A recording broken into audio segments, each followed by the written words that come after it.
हे कृष्ण हे यादव हे सखेति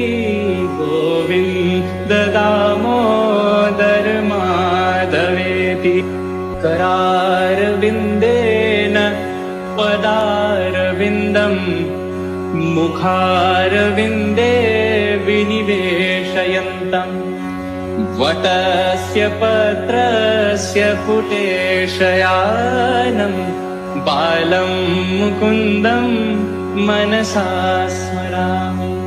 हे कृष्ण हे यादव हे सखेति गोविन्द दामोदर माधवेति करारविन्देन पदारविन्दम् मुखारविन्दे विनिवेशयन्तम् वटस्य